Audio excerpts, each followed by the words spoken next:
न्यायसंगत से मैं प्रणीत पाराशर। बहुचर्चित और नवीनतम मामलों की श्रृंखला में आज हम एक सिविल अपील पर बात करने वाले हैं। इस सिविल अपील का निर्णय विगत 6 मई 2020 को हुआ। केस का नाम सुन लीजिए।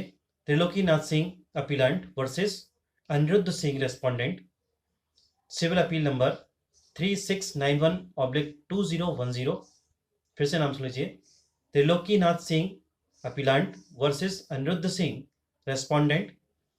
Civil appeal number 3691/2010। ये मामला सिविल प्रक्रिया संहिता 1908 के आदेश 23 नियम 3A से संबंधित है।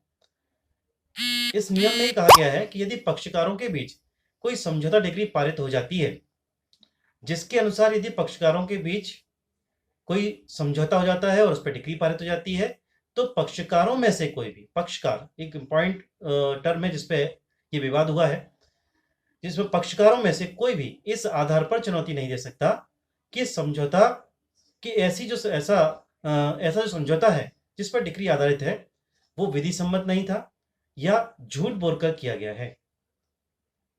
इस मामले पर को चुनौती देते हुए अपीलार्थी ने, जो कि इस मामले में एक अजनबी व्यक्ति था, उसने न्यायालय को कहा कि आदेश 23 नियम 3A पक्षकारों पर लागू होता है, अजनबी व्यक्तियों पर लागू नहीं होता, या कोई भी अनजान व्यक्ति ऐसे किसी मामले में इस आधार पर चुनौती एक अलग मामले में दे सकता है।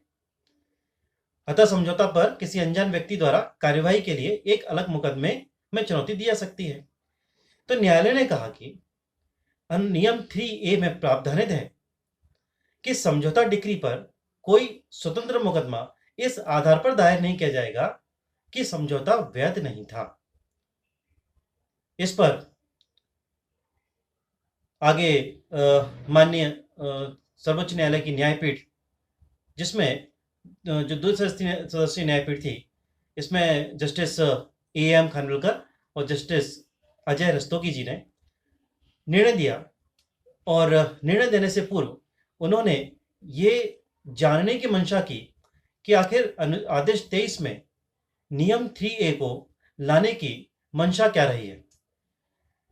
इस पर जांच करते हुए पाया कि आदेश 23 के नियम 3A को इसलिए वैधानिक बनाया गया क्योंकि यह मुकदमे की बहुलता को रोकती है।